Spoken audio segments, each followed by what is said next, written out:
څه سوکه مې چاپي کوه دا مې تقریبا په 100 لکه روپۍ رانیولې ده دا ګړۍ تا واورېده سم مې چاپي کوه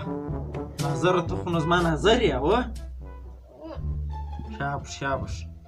تاسې څنګه یاست لمسیانو ها د کاکا په کول کوئ که نه کوئ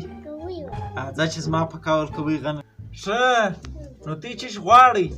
کاکا چیشت رانیسي خان صاحب موټر غواړئ خان صاحب اوس به دستي کاکا ته ته موټر در رانیسي هلک ته سم سر شور خان صاحب چیش دي که یو 3000 روپۍ په واسه کېږي راکړه 3000 ته اوس فقیر یې که ججه خور یې ها لکه نظر دا رقم فقیر چې در اوس لیدلی و دا زما نظر وایي ما دا رقم فقیر نه دی لیدلی نو ځوان سړی خواري ولې نه کاږې نو خدای اتلسیم په سبق مې ویلي یم څوک وظیفه نه راکوي 18 په سبق کې ویلي دي واورېده په افغانستان کې تعلیم پیدا نه کوي زما رقم ځان جوړ کړه زما رقم صاحب اوس که د یو شی په واسه کېږي راکړه ښه وده زه جیب وګورم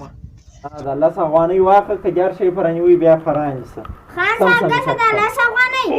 وروره په دې کې ما ته دعا وکوه زما و د لمسیانو ته دعا وکوه زما و د ناظر ته دعا وکوه زما یو اکا دی هغه ته دعا وکوه زما یو بل اکا دی هغه ته دعا وکوه او زما یو خاله ده په چمن کې هغې ته دعا وکوه او په پښین کې زما یو بل د اکا زوی دی هغه ته دعا وکوه زما د شاوخوا تر برو ته دعا وکوه چې خدای موږ پر مخ بوځي او ما ته به ډېرې دعا وکړې د ورځې به 10 رکعته نفلونه پسې راکوې سمه ده خپلو قریبانو لپاره دعا یې په وکړه اسما علاقه د خدای روی ته وګورې ځه اش را روان ده نن سبا پکې را نخرې کوي وروره 10 افغانۍ مې ورکړې 10 افغانۍ کم لږ شوي دي هو ده ته مې کې ور فقیر ته و ځه ولاړ شه خدای دې خوار نه کړه سم یې کښېکاږه ځه